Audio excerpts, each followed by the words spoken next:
Grace, mercy, and peace to you from God our Father and from Jesus Christ our Lord. This is the day that the Lord has made. We are glad and we're rejoicing in it. It is a good day to be alive.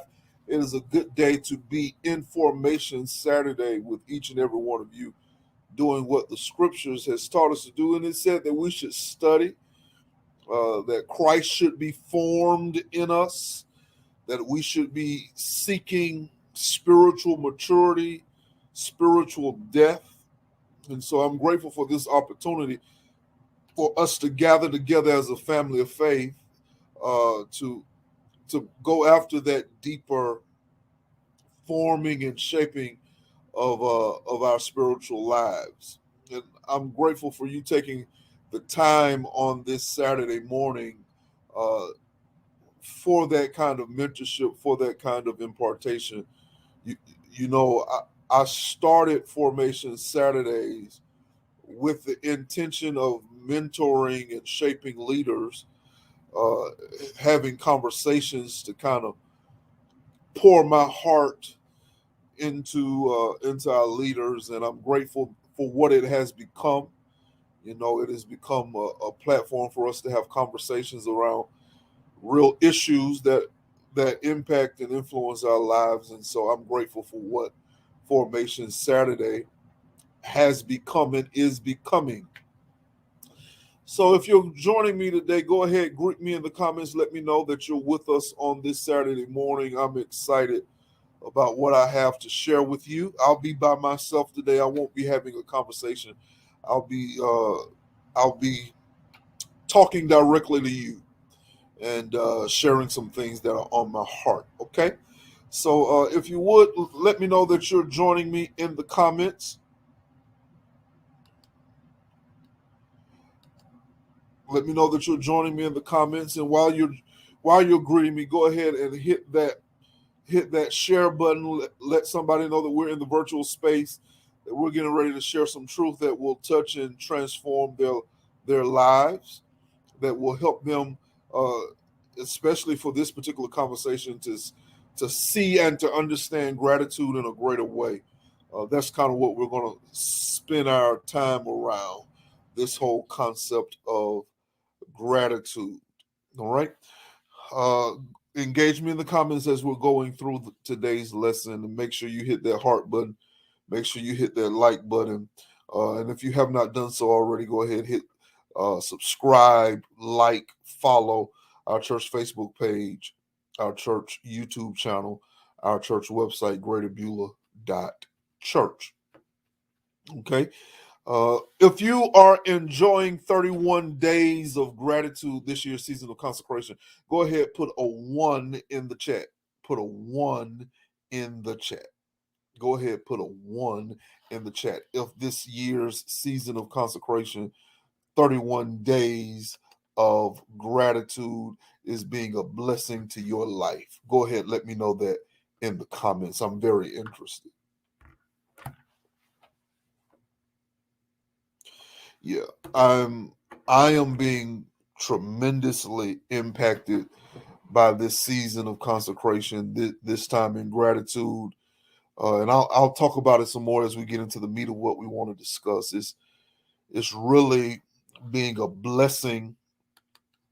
It's really being a blessing to my life, and let me just throw it up here so you can see it. Uh, 31 days of gratitude. We are praying about our gratitude. We're memorizing a gratitude passage, a gratitude verse. We're journaling our gratitude, and we're showing our gratitude by doing something nice or saying something nice. And thus far, we've had several services already in by way of our consecration revival. Pastor Vinton Copeland shared with us on the first Sunday. Pastor Daniel Latimer was with us this past week on Tuesday, and oh, what a wonderful time in the Word that was. That message was just, whew, you just had to have been there. And if you were not there, you can go back to our YouTube channel, our church website, or even to one of the Facebook channels, and you'll be able to watch it from there. We're looking forward on this coming week to Pastor Valerie Thompson being with us, and next Sunday, Dr. Walter Taylor being with us, and then on the final Tuesday of the month, Dr. Marcus Gibson, our moderator, being with us. He and the Greater Shady Grove Church. So I'm looking forward to everything that's happening in the life of our church during this year's season of consecration. Now, I want to shift gears. I want to shift gears and get into our discussion for today. I want to jump right into it, and I want you to go with me.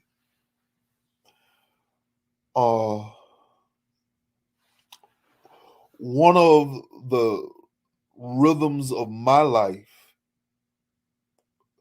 and we use this word rhythm because we live our lives in rhythm. There's a cadence to how we live our lives. There are certain things that keep us in step, and we can tell when we're off, when we have we have no desire to be involved in, to engage in those things that keep us in step. I know for me that I can always gauge when I'm off, when I'm okay with my space being cluttered. It's a rhythm. When I'm okay with not picking up. See, I can't think well in clutter, but when I let my desk get a little junky, or I'm not too concerned with cleaning up around the house, okay, there's something off. There's something off here. There's something wrong. And I don't know why I feel led to start here today. I'm on my way to my subject, but you need to start paying attention to your rhythms. I'm going to use the banners today. I'm going to use the banners today to take notes, put some notes on the screen. And so you guys work with me in this, and we're going to do this together. I want you to put this word rhythm in the comments. It's the word rhythms. Everybody put this word rhythms in the comments. Rhythms. Everyone needs to pay attention to their rhythms. So one of my rhythms, one of the things that keeps my life in step, is that I read every day. I try to read every day. And I hear you already. Somebody is saying, well, I don't like to read. I'm not proficient at reading.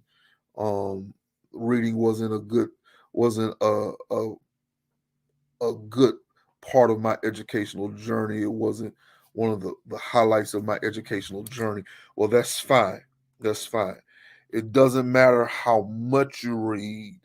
It's about how well you comprehend and retain the information that you read.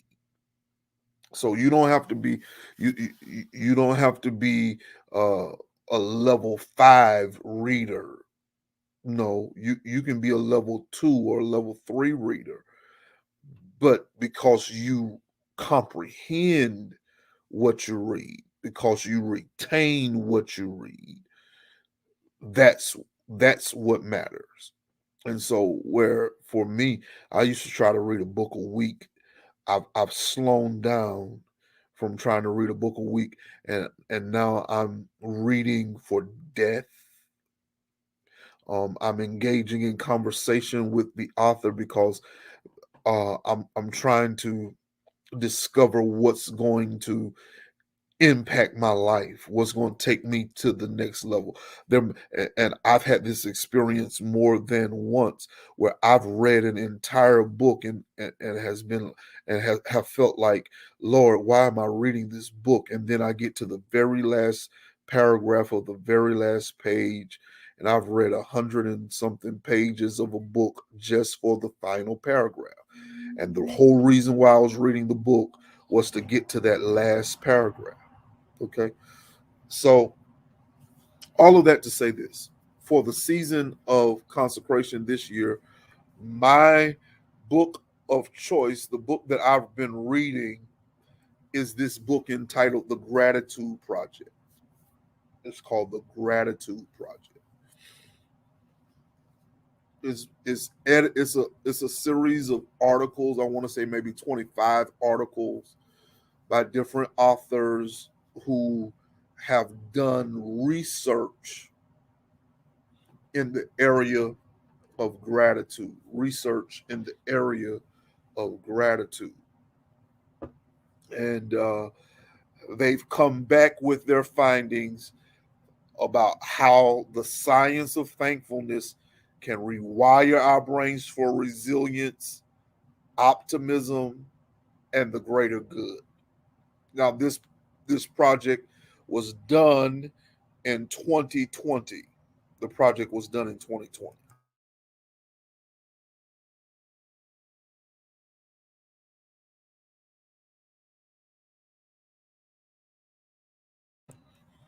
The project was done in 2020. You have 25 articles. You have 25 articles divided into six separate sections, and you have about 275 pages worth of content. And so, over the month of August, I've been reading through this book uh, in my own personal quest to grow in. Here's a phrase that's going to come up, and we'll talk about it some more as we get into the lesson.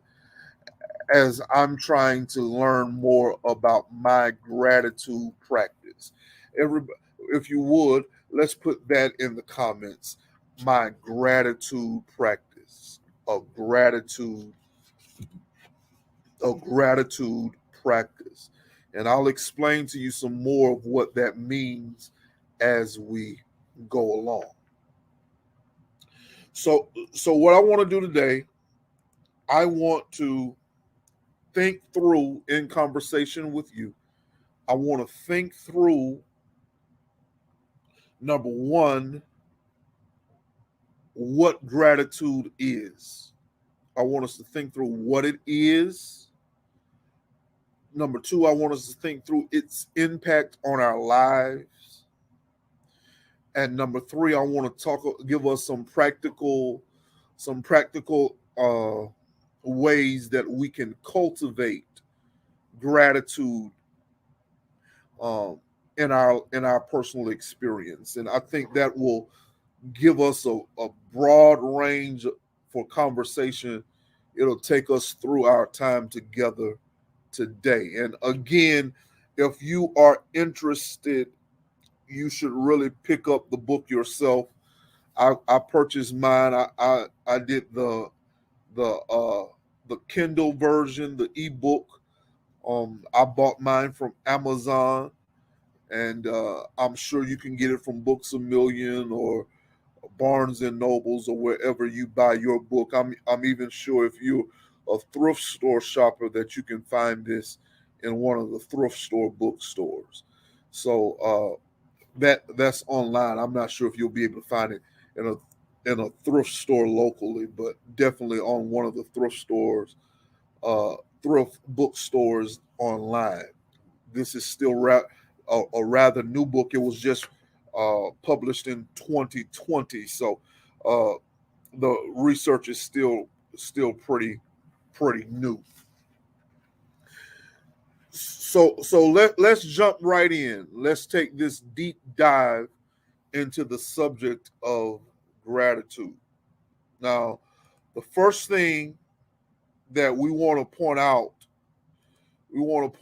is that according to the author, gratitude has two components. Gratitude has two components. The first is an affirmation.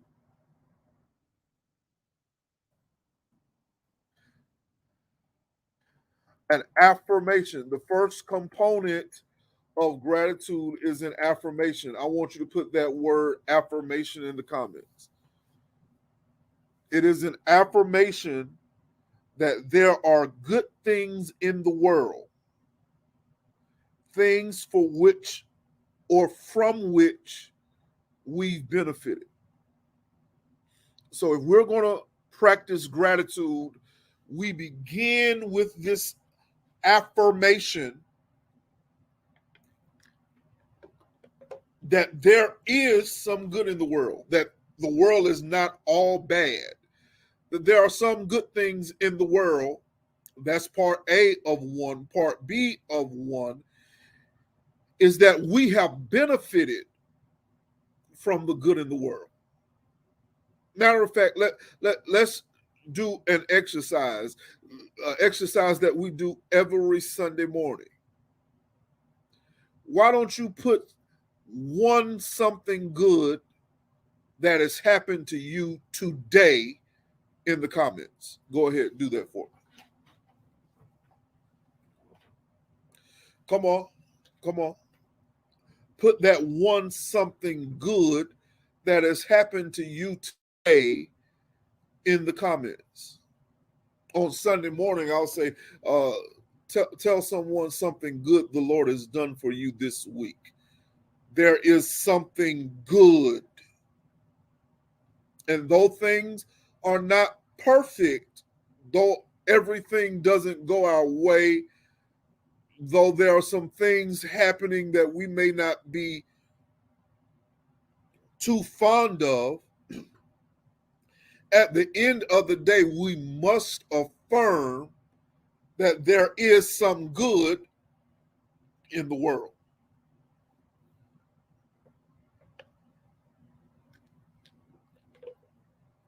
So gratitude has two components.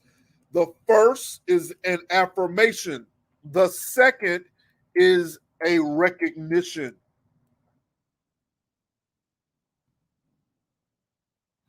Second, there is a recognition.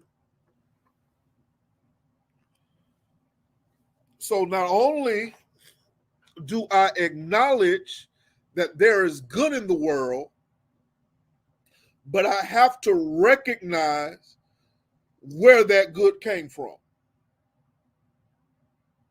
Gratitude says that I have to affirm that there is some good in the world. But beyond there being something good in the world, I have to identify or recognize where that goodness came from. That there are people and things that have conspired, another way to say worked, how things have fallen out to bring goodness into my life, to cause my experience to include things that are good from which we benefited. Gratitude is saying there's good in the world and it came from somewhere. There is some good in the world and it came from somewhere. Or it came from something. Or it came from someone. But regardless of his origin, I have to admit, I have to recognize that there's goodness in the world and that this goodness has come from somewhere. So this, now here's a word I want you to put in the comments for me. This is a big word. This denotes that we have to identify, and I want to put this word in all caps. We have to identify value. Come on, put that word value in the comments.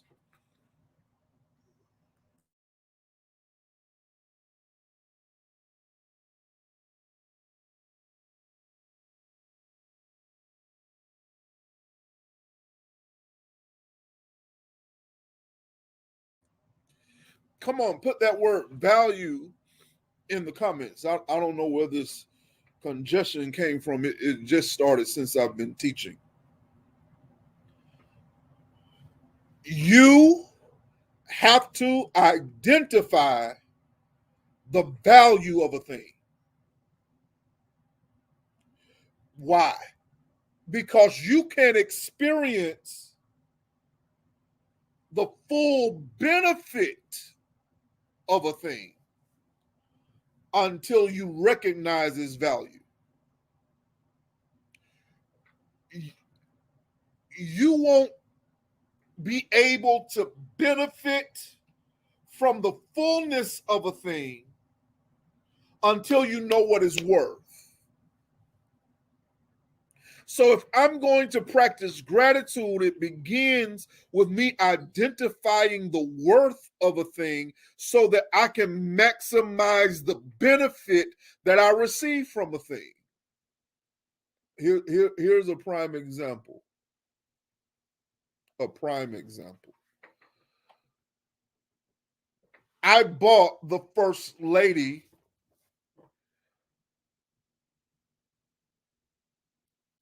I'm trying to remember what it's called. It's an air fryer. It's a Ninja. And it's a supersized Ninja. Now, this Ninja can bake, broil, grill. It has at least 6 features other than the air fryer. But we only use the air fryer. We're not getting out of it the full value. Come on. Come on. I need you to pick this up. It has the capability to grill, but we've never used it. It has the capability of broiling. We've never used it. It has the capability of baking. It has 6 different functionalities at least. But we only use it as an air fryer.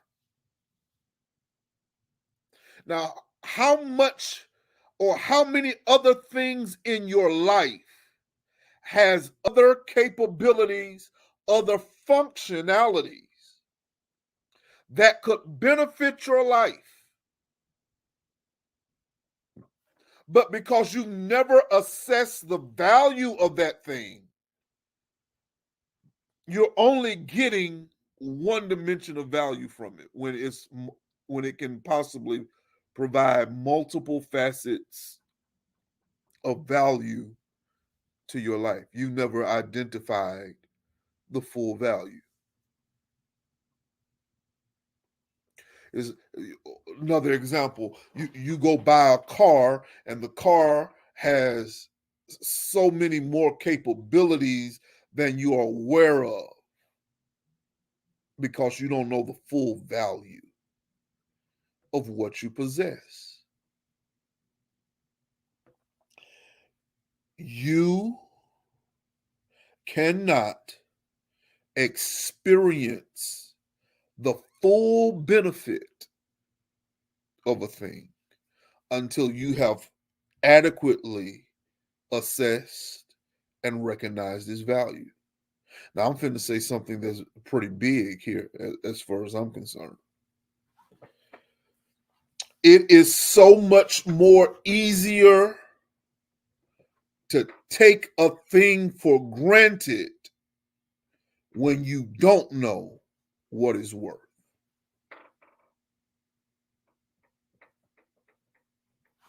It's easier to take something for granted when you don't know its value.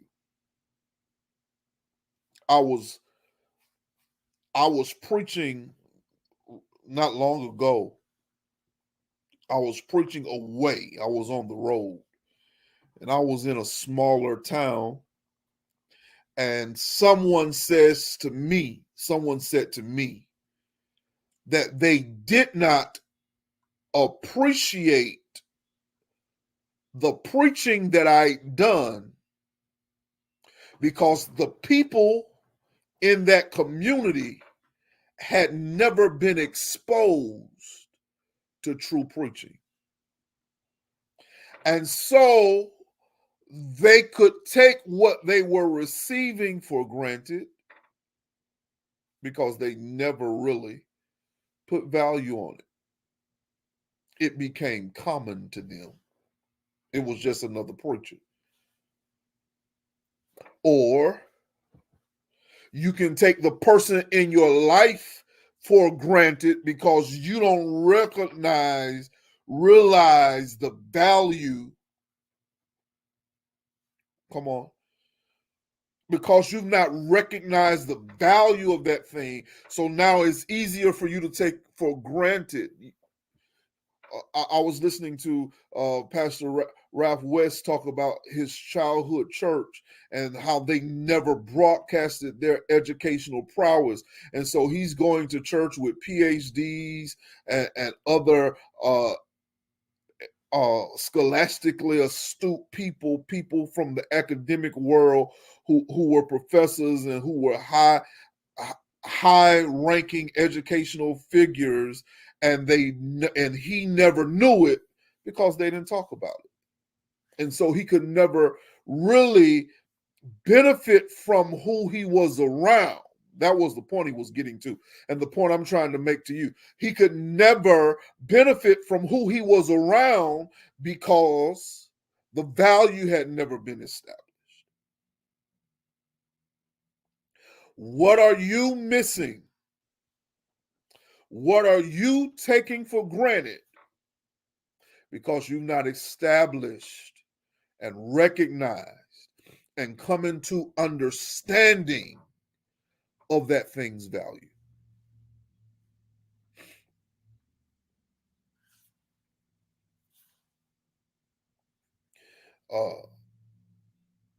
Here's something else. We've already kind of hinted at this, but I need to go over it again. So gratitude doesn't just stop at me identifying the value of a thing. Gratitude also denotes identifying, here's the word, the source of a thing. See, a lot of us are not good receivers. We're not good receivers. We're good givers, but we've never learned to receive. Because it takes humility to receive. It takes humility. Why? Because I have to realize that someone outside of myself has the ability to do something for me from which I can benefit. That I myself, in and of myself, am not self-sufficient. That there is someone somewhere that can do something for me that will cause me to benefit. And I want to be a self-sufficient person. My personality type, my personality type has this degree to it where I don't want to feel like I need you. And so I become proficient in everything that I need. I learn to do everything I need done so that if you don't do it, I still can get it done myself. I can do it just as well, if not better than you can. It's part of my personality. It's just a part. It's a part of protection, of guarding myself. You're not going to leave me in the lurch. Because if I need to take off this suit jacket and roll up my sleeves and get this done, I can get this done. And so now, because that's my position, that's my perspective, that's my stance, now it's hard to receive from you. Oh, am I talking all right this morning? It's hard to receive from others because now I got to come out of that self-sufficiency that I've made up in my own mind, that I've tried to create, that whole persona, that whole personality that I've worked hard at building so that I don't have to be vulnerable. Because that's what it is. It's a protection of my vulnerability. I'm not going to position myself where I need you, and then you not come through, and because you didn't come through, I'm left lacking. That's not going to work for me. So I'm going to make sure, and the way you remedy that is by humbling yourself, letting your pride go, putting the ego to the side. See, is this generation and my generation and the generation before mine who has made it fashionable to be independent. This generation of woman has made it fashionable to be 100% independent. And to a degree, it is good. It is not bad. But you're going to come to a place of understanding that no man is an island unto himself. And that if you keep on living, you're going to need somebody. If I'm telling the truth, go ahead and put a 2 in the comments.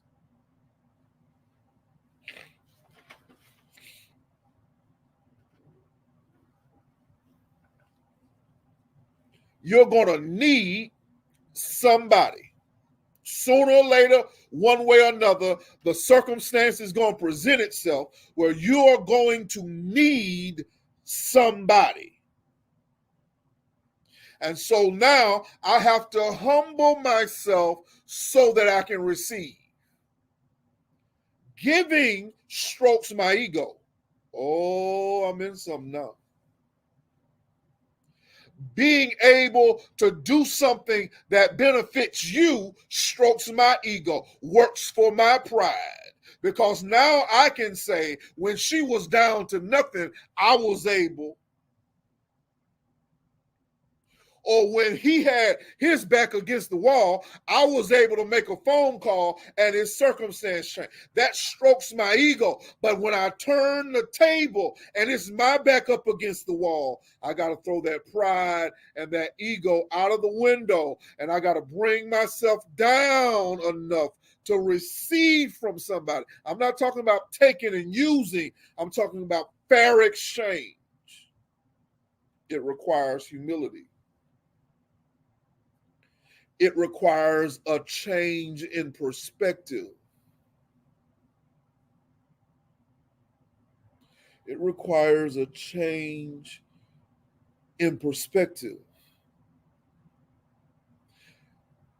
That it doesn't take away from me to embrace the contributions of the other. That's why I wore this shirt today. I had a shirt made that says Black History, and on the front and on the back, I have lists of the people in my life who's made great contributions. Some are blessed memories, some are yet among us, some I'm no longer close to. But I wear their names on my chest and on my back because it's a reminder to me that I have to embrace their contribution. That I didn't get here on my own. That there's no such thing as a solo act.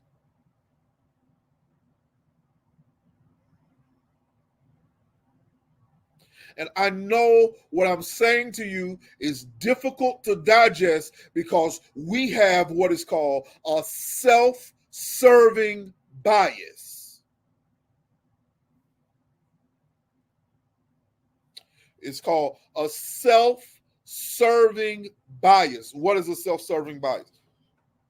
A self-serving bias says that when the circumstance turns out good, I want to say it was all my fault. But when the circumstance turns out bad, I want to be able to point the finger and blame somebody else. That's called a self-serving bias. That whenever it turns out good, oh yeah, that was me. Whenever it turns out bad, yeah, that was them.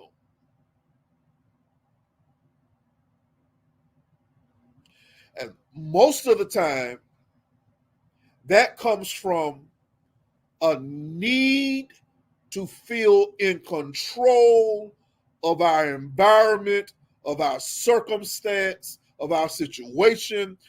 Most of us, if we be honest, when we pull back all the layers of who we are, when you get down to the basics, most of us are control freaks.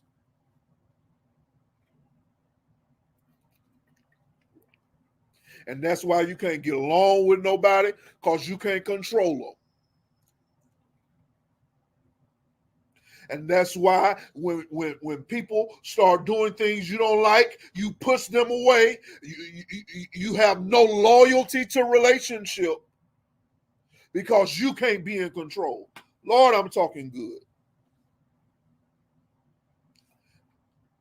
I don't feel secure until I feel like I'm in control.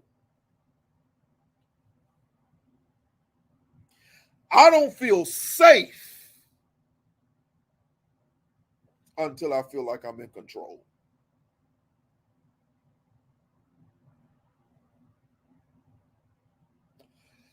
Here's a third that this cuts against.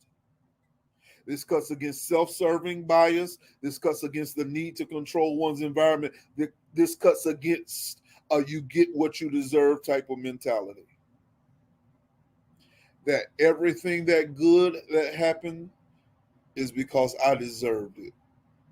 I deserved for this goodness to be in my life.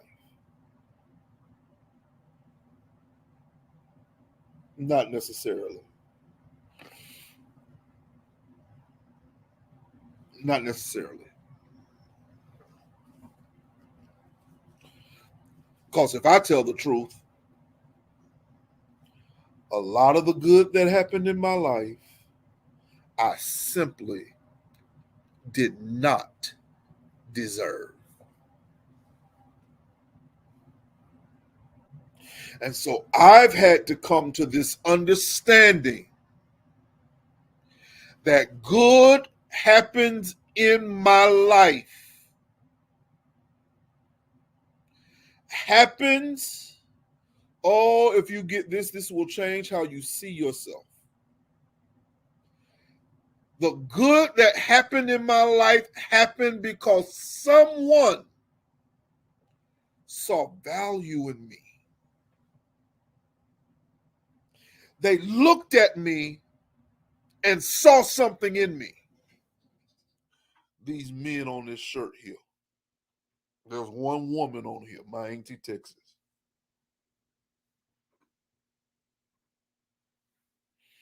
My auntie Texas name is on here. But people like the first name on the shirt, Jeffrey Kim Bolden III, saw a 13-year-old preacher, unpolished, unrefined, with no style. I had zeal, but I hadn't. No one had talked to me about developing my preaching style. And Jeffrey Kim Bolden pulled me to the side, and we talked on the phone sometimes every day during the week, and he talked to me about my posture while I was preaching, and my hand gestures and the use of my voice, he helped to polish. He helped to polish and help me find my style. There's a name on here, Tyler Hardiman, Tyler V. Hardiman Sr. I was a young preacher and did not know how to structure my sermons. I started preaching, and the very first thing I would say in my sermon would be the last thing I read from the text. And then I'd end my sermon with the first thing that I saw in the text. And there was no coherence to my sermons because I wasn't writing anything down. I hadn't had a model to show me how to write my sermon. So Tyler Hardiman took his sermon that he'd written from Daniel chapter 3. He took a piece of notebook paper similar to this piece of notebook paper, and he folded it in half and written his sermon on the pages, on the folded pages of that piece of notebook paper. And it had his introduction and his 3 points and his conclusion. And he sat down with me and he said, "Now, Maurice, your introduction is helping people to understand what's happening, your theme of your sermon, and what's happening in the text. And then point one is the first piece of the text, and point two, and he took me through it.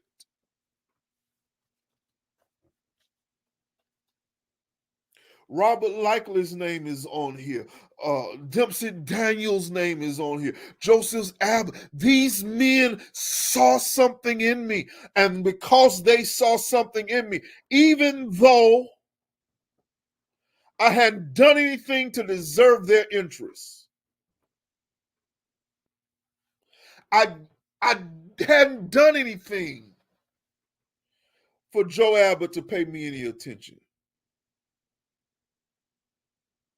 But he pulled me close to him. And every Saturday morning, we sat at his kitchen table and he had me walk him through the Gospel of John, verse by verse, phrase by phrase, teaching me how to observe the scriptures.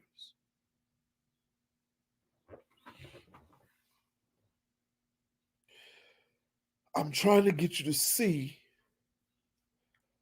that the good that's happened in your life, using these people from my experiences, these names that you see on the front of my shirt, they saw value.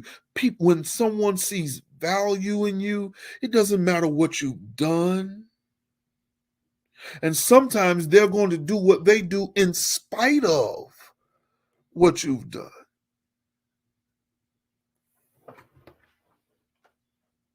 In spite of what you've done. And they make up in their mind they're going to be good to you.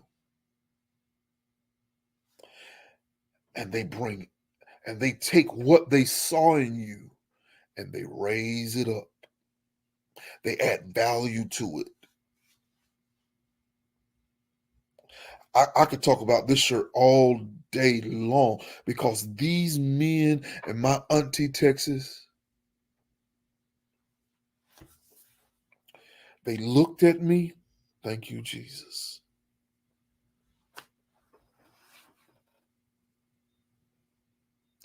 They looked at me and they saw value.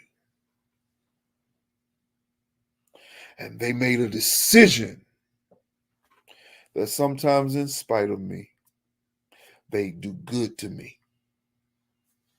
Well, let's do an exercise right here. I want you to think over your life. And I want you to think about someone who saw value in you and decided to be good to you. And I want you to put that name in the comments. Come on, put the name of someone who's been good to you. Put their name in the comments. There's a name on this shirt, Reginald B. Wells. In 2013, I had a major surgery. We didn't know it was going to be a major surgery until I was in the surgery. It was just supposed to be appendix removal, but somehow or another that man ended up on the elevator with me on my way to surgery, and I went into anesthesia. Excuse me. I went to sleep with that man's hand on my head,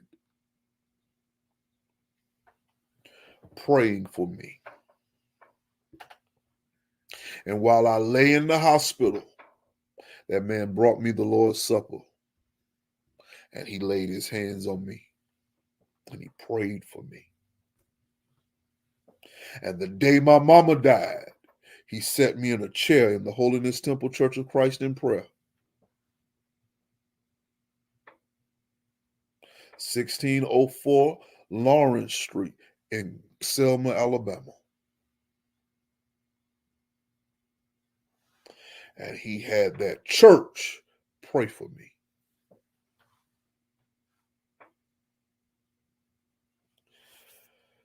They saw something in me, and they were good to me. And that man, when my car broke down, he had 4 children and a wife, and they only had 2 cars. He said, I can't let my brother not be able to get back and forth to work. And he gave me his car and told me to drive his. He saw something in me, and he was good to me. Who has looked in your life, saw the good in you, saw the value in you, and decided to be good to you?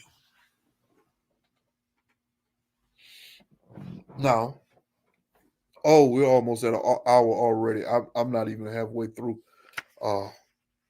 my material for today. Now, the author of this book, The Gratitude Project, says, one of the authors says that there are 4 components of a gratitude experience. The first component is that you have to notice something for which you should be grateful.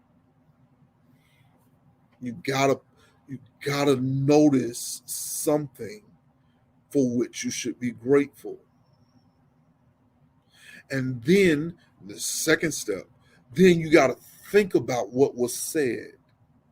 Think about what was done, what was given, and think about why it was said, why it was given, why it was done. Come on. I know we're laboring in this. Gratitude requires you to think. You got to think about the why. Why did Reggie Wells show up for me?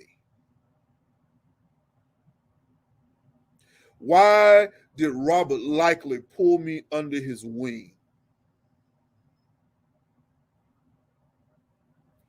Why? And I got to think about that. I got to think about why did Dempsey Daniels, sick with pneumonia, drive me across the Gulf of Mexico to the city of Mobile to sit in a class on word study and syntax? And when I think about that why,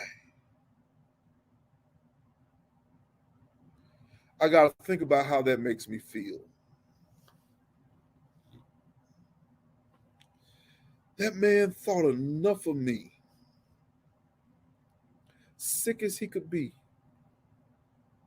And he thought enough of me to say, Maurice needs to be in this class. So I'm going to get up and I'm going to drive. I don't feel like it. I'm not well, but I'm going to take him because I see something in him.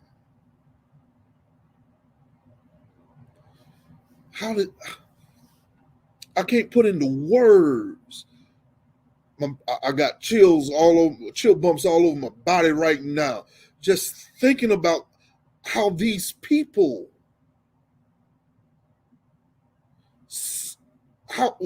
why they did what they did. They saw value in me. And because they saw value in me, they did something good for me.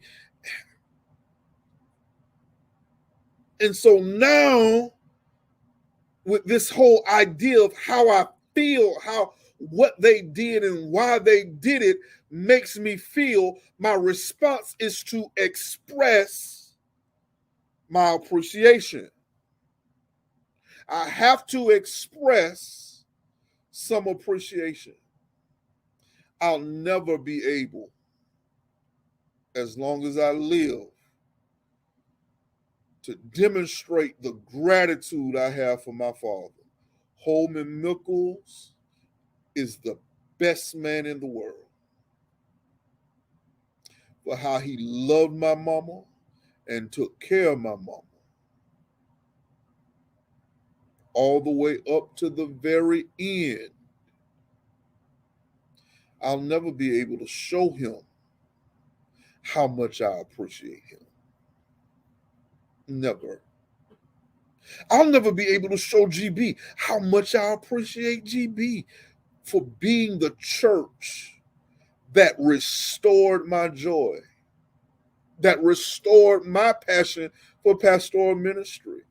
I say it all of the time because it is the truth. I had given up on pastoring. I didn't want to pastor anymore. I was walking away from it. I had determined to walk away from it. I had put my dates on the calendar of when I was going to walk away. And every one of those days that I had said I would walk away, I was in the Greater Beulah Church, either preaching or teaching. And the Lord saw fit to set me in this house. And you wrapped your arms around me, and you wrapped your arms around my wife, and now you've wrapped your arms around my baby, and you've demonstrated your love. I'll never be able to say thank you enough. I'll never be able to show you how much I appreciate you. But I have to try. That's what gratitude is. Gratitude is showing, it is expressing your appreciation for the what and the why of what someone has done. Interestingly enough, the way you express appreciation can be verbal. This may be verbal. This may be me saying to you, thank you so much. Thank you very much. I appreciate you greatly. So sometimes your gratitude comes across verbally, but then there's a second level of appreciation called concrete appreciation. Concrete appreciation is by a reciprocal action, but here's the thing about concrete gratitude. Concrete gratitude is more focused on what I want than what you want. So, because I enjoy candy, I enjoy chocolate, to say thank you to you, I go and buy you my favorite chocolate and I give it to you.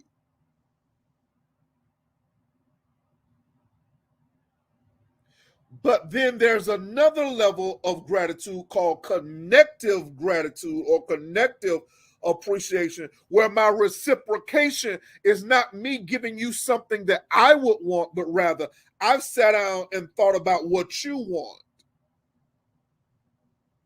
And I'm going to give you something that you want as a demonstration of my appreciation.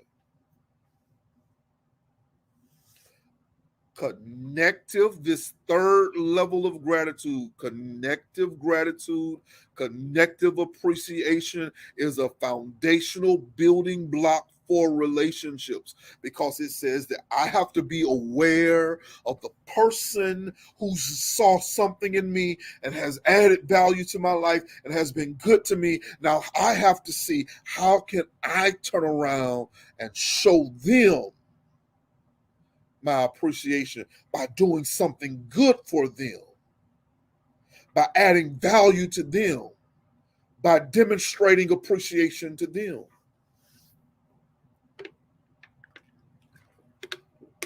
See.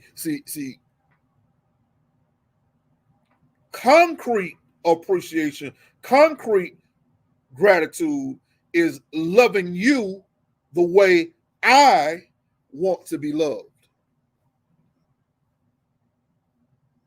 Connective gratitude, connective appreciation is loving you the way you want to be loved. And I'm going to tell you a secret here. It's much easier to love a person the way you want to be loved than it is for you to love them the way they want to be loved.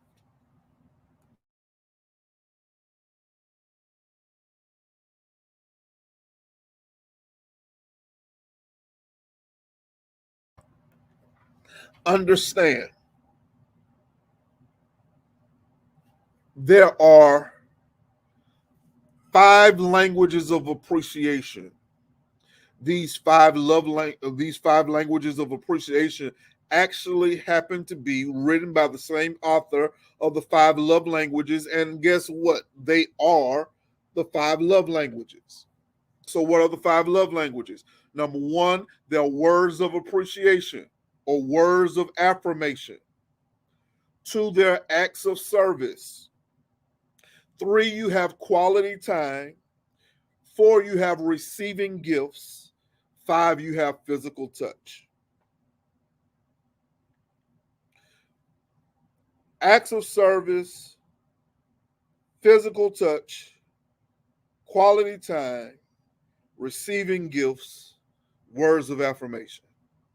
These are ways I can demonstrate to you that I love you, that I appreciate you.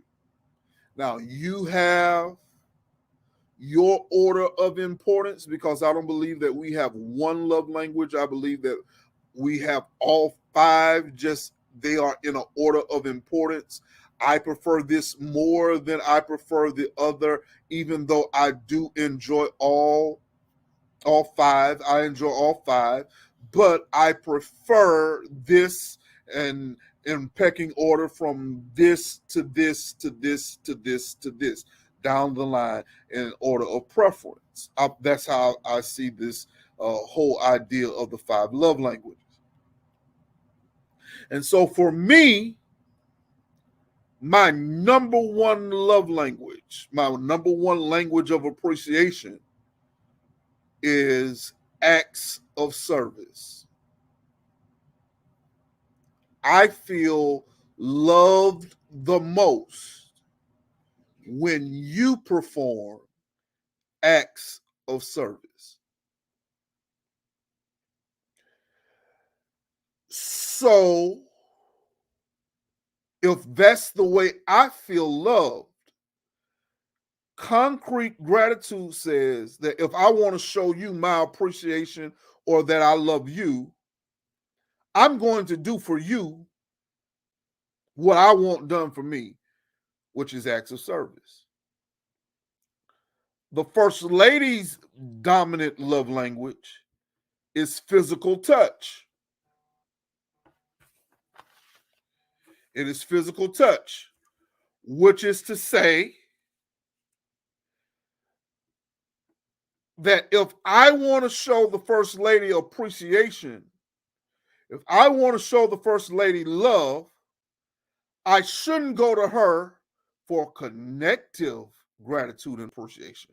I shouldn't go to her with acts of service. That's what I want.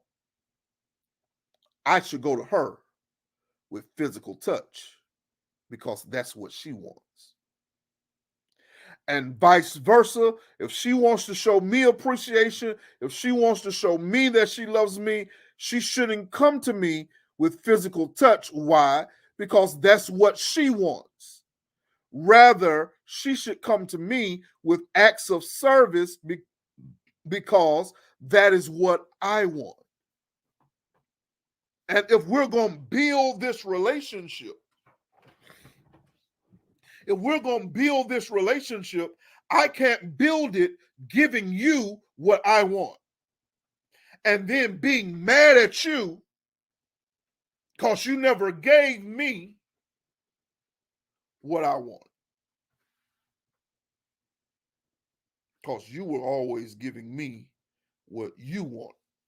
And you're mad with me because I never gave you what you wanted. I was too busy giving you what I wanted. How many relationships right now are in dire straits, are on rocky ground because we've been so busy trying to demonstrate our love to a person, and we've been giving them what we want instead of giving them what they want.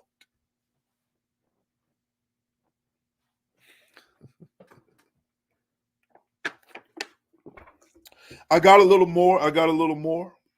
I got a little more. If I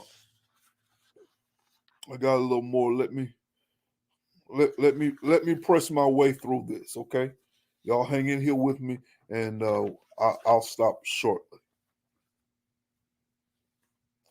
So, with all that we've discussed in mind, the first thing I want to do is that I want to do what I want to say rather. I want to say that you need to go to work at cultivating and creating an environment that promotes gratitude.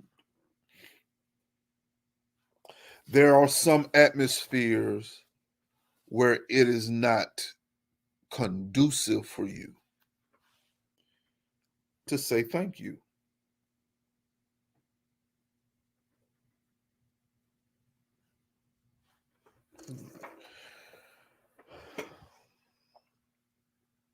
We create spaces where that kind of vulnerability is not welcome. And so now I have to be strong. I have to put on a cold face because I can't portray any weakness because wherever weakness is, there's an attack. So we have to change that narrative. We got to work at changing that narrative because there has to be spaces and places where we can be vulnerable enough to say, I wasn't able to do that. I needed help. And somebody saw something in me, saw value in me, and was good to me. We need to create spaces where it's safe to say that.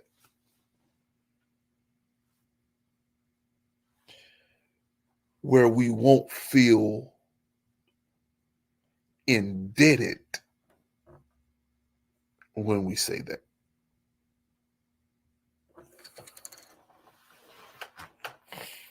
Because if you've done good for me, you didn't do it expecting me to pay you back. Gratitude should never be an acknowledgement of indebtedness. That's covered in the book. Because a lot of us are in relationships with people who hold what they've done for us over our heads like we got to. Because I did this for you, you got to do this for me. And so now you are a prisoner to their good deed,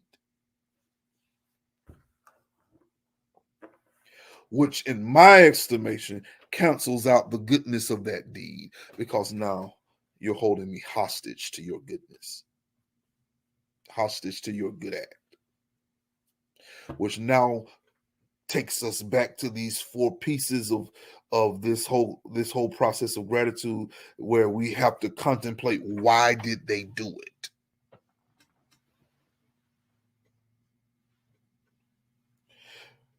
Did they do it for method of control? Come on, Pastor, come out of that.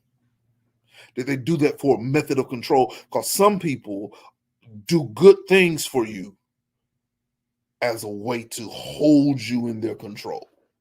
And so now they do good as a manipulative tool. And they put money in your hand as a tool of manipulation. Or they come and get you out of a jam and use it as a tool of manipulation. And now whenever I do something that they don't like, woo! Now you got to remind me of the thing that you did for me. The Bible called that witchcraft. Manipulation is as witchcraft.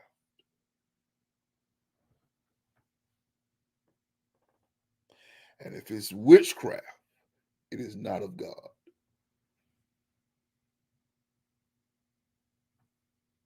So we have to create environments where it is safe to practice gratitude. Because it ain't safe everywhere.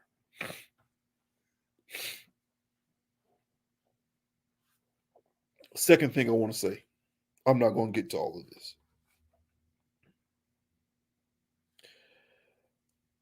You need to make practicing gratitude a habit. You need to make practicing gratitude a habit.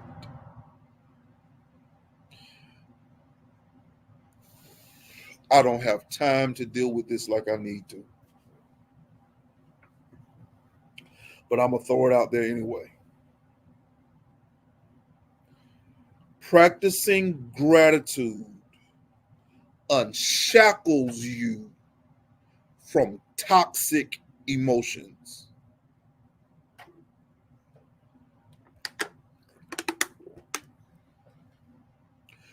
Practicing gratitude unshackles you from toxic emotions.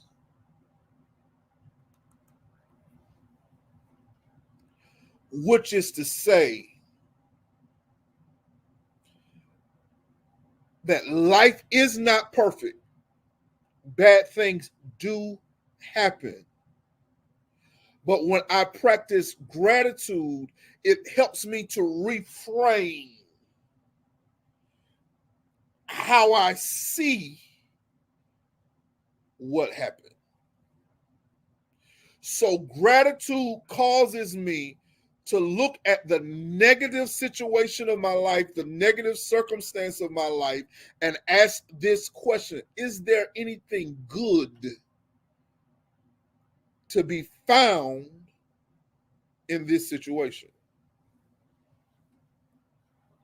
Because energy goes wherever attention flows.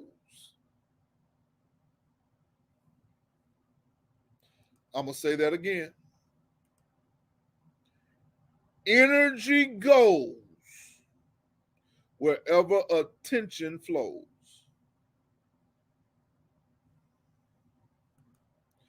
Wherever you are spending your attention, that's what's going to be magnified in your mind. The more you're concentrating on what's wrong, the more that's all you're going to see. You'll never notice the handfuls of good that have been dropped on purpose, because all you can see is the thorns. You'll never make it to the rose because you're so busy concentrating, focusing in on the thorns, and you never see the beauty of the rose. So now your challenge is to take your eyes off of the thorns, which you were never designed to pay attention to anyway. You were always meant to pay your attention to the beauty of the rose. And it doesn't matter how sharp that thorn is, your attention was always for the rose. So now I have to look for the good. I have to establish the value of that good. And I got to cultivate an appreciation for that good.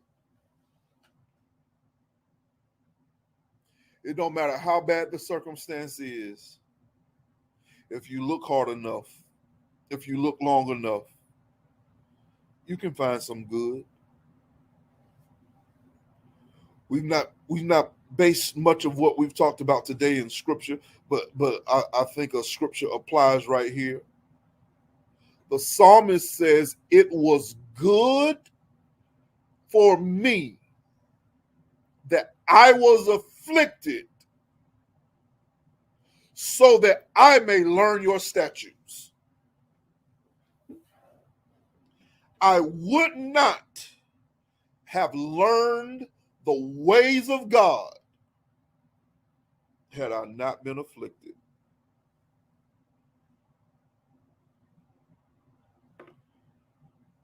And so now, instead of cursing my affliction, instead of being resentful and hateful and mean and bitter,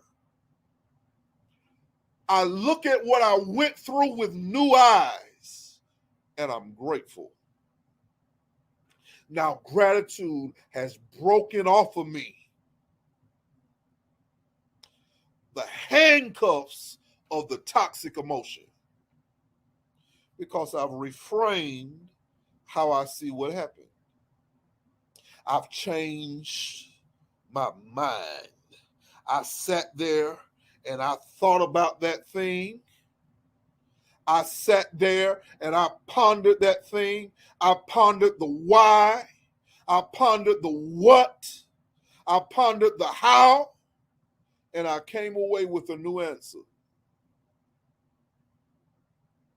Came away with a new answer. It unshackles you from the negative emotion, from the toxic emotion. I gotta stop. I gotta stop.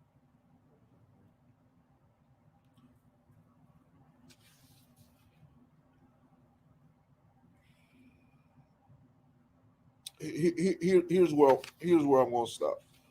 Um, I'm going to give you some tips. I really want to give you this cycle of generosity.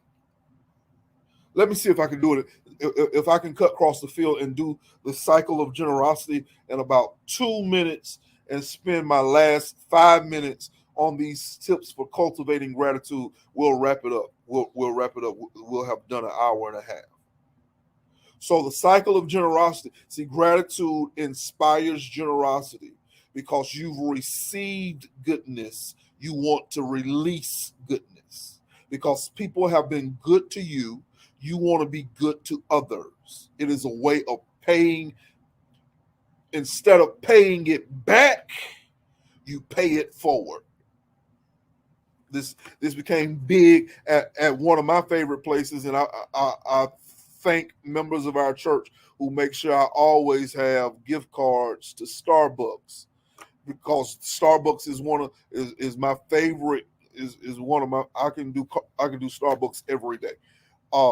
Starbucks sometimes will have a pay it forward experience where the car in front of you will pay for your order, and then you pay for the car behind you, and then that car pays for the car behind him, and you're paying it forward. You're paying it forward. As I move on, the person behind me is already blessed. Gratitude, because I've been blessed. The car in front of me paying for my order in the Starbucks line. I pay for the car behind me. I pay for them. And they pay for the car behind them. I've received goodness, and therefore I release goodness. So here's the cycle. Here's the cycle of generosity. The cycle of generosity says that if I'm truly grateful, I have a motivation to maintain my relationship with you. I'm so grateful for people that I'm in relationship with. I'll use our church because of my gratefulness to God and to you, the Greater Beulah family. I am motivated to do what it takes to maintain our relationship. That means I'm not going to the pulpit without studying. That means I'm not going to the pulpit without being prepared. That means I'm not going to the pulpit without being in prayer.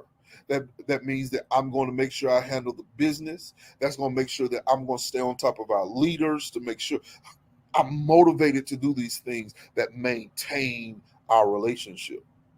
But I'm not just motivated to do it. I'm mobilized in doing it. I'm not just saying I'm so thankful for GB. I want to make sure our relationship works out well. I move beyond that. I move from just wanting to make sure our relationship is well to actually doing concrete things to make sure that we maintain a healthy relationship. So I went from being motivated to act to being mobilized in action. And because of the actions that I'm doing, it should make you feel appreciated. My showing up prepared, you appreciate that. I've heard from enough of our members to know that you're appreciative of a prepared pastor, of a praying pastor, of a teaching pastor. And so you're feeling appreciative because of my motivation and my action to demonstrate that I'm committed to the relationship. So now, because you feel so appreciated, you become grateful, and now you're motivated to do what you need to do to make the relationship work. And you're not just motivated, you actually start doing things to make sure the relationship works. And when you do what you do to make sure that the relationship works, I feel appreciated. And because I feel appreciated, now I'm motivated to do something to maintain the relationship. And I'm not just motivated, I'm going to do some concrete action. And my concrete action makes you feel appreciated. And your appreciation turns into gratitude, and your gratitude motivates you. And so the cycle keeps going on and on and on. And just that seed of gratefulness, just flipping that switch of gratitude creates momentum in the relationship. I want to challenge you to look for the switch of gratitude in your relationships. Because when you create that, when you flip that switch of gratitude, and the next thing you know, you start building momentum of working towards the maintenance of your relationships, be it romantic, be it professional, be it religious, whatever you're in relationship, flip that switch of gratitude, see if it doesn't build momentum. And when that momentum gets to going, the relationship shifts. Because momentum is what makes things move forward. Tips to cultivate gratitude. Tips to cultivate gratitude. If you're having a hard time being grateful for a person or for a thing that's in your life, I want to challenge you to imagine your life without it.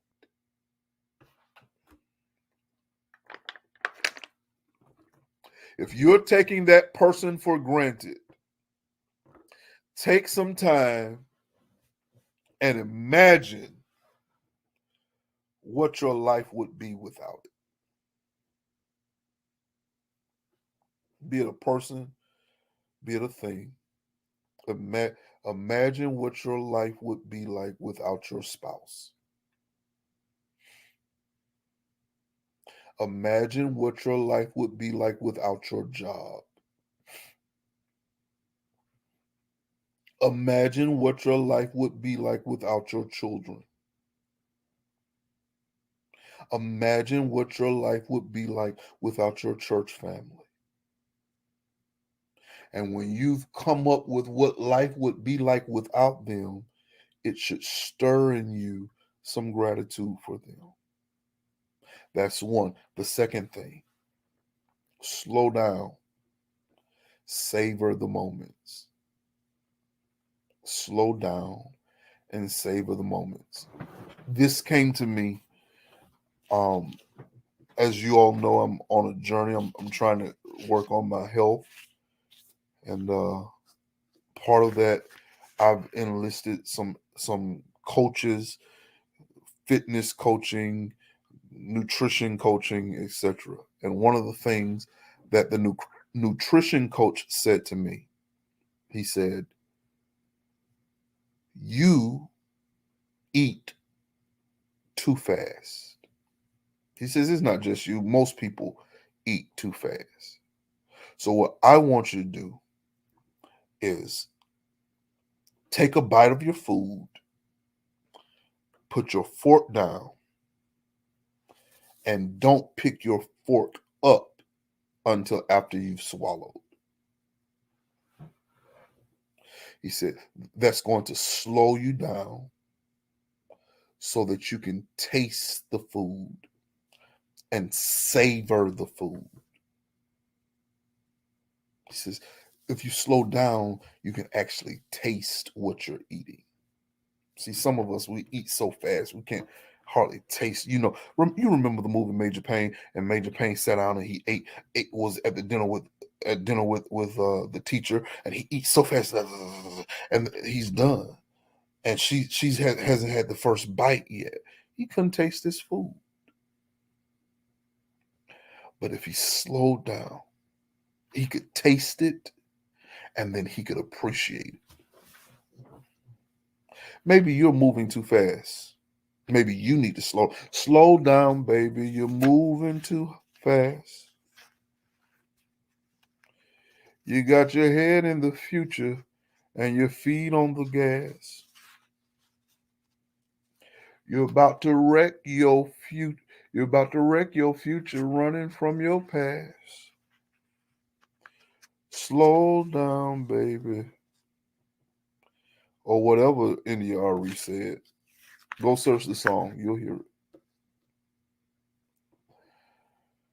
Oh, I'm finna say something hard. Brace yourself. I'm finna say a hard thing. I know the time. I see the time. I'm repping. You need to kill your sense of entitlement.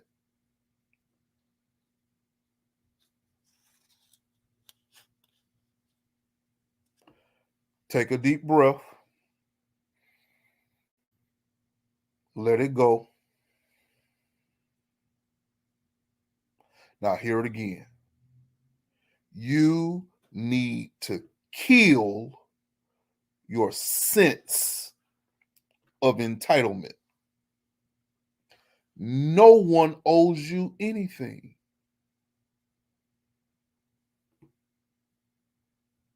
No one owes you anything. And when they don't do it, your feelings are hurt. You have an attitude. You're difficult to live with because you're mad. Because you want them. They need to do this because it's my time. It's your time to pay me back. Wait. No. They don't owe you that. You did what you did out of the kindness of your heart. Now let them do what they're going to do out of the kindness of their heart. You don't want to twist their arm into doing something and their heart is not in it. And so because you feel entitled to this, while you're resenting them for not doing it, they're resenting you for trying to force them. And so now everybody is angry with everybody if we just realize they don't owe it to me. I did it as unto the Lord. And if they never pay me back, he will. He can pay me back better than they can.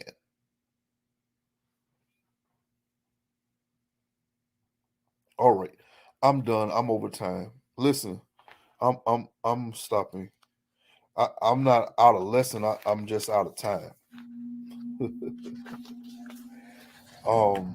I've been reading in this and studying in this and thinking in this for the past 20 days, and I think I'm gonna read.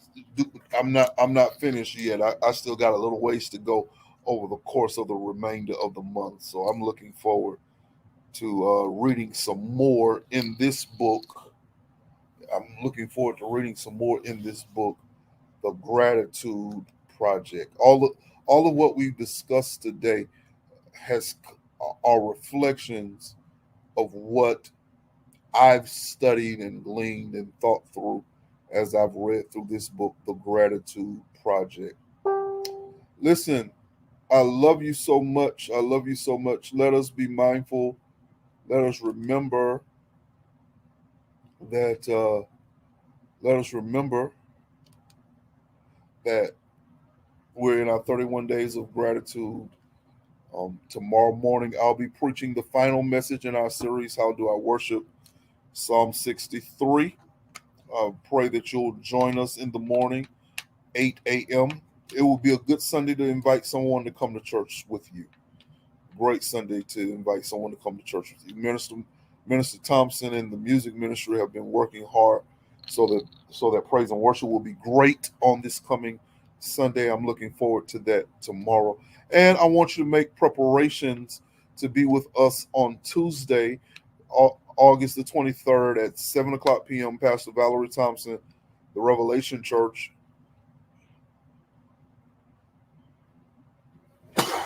Excuse me.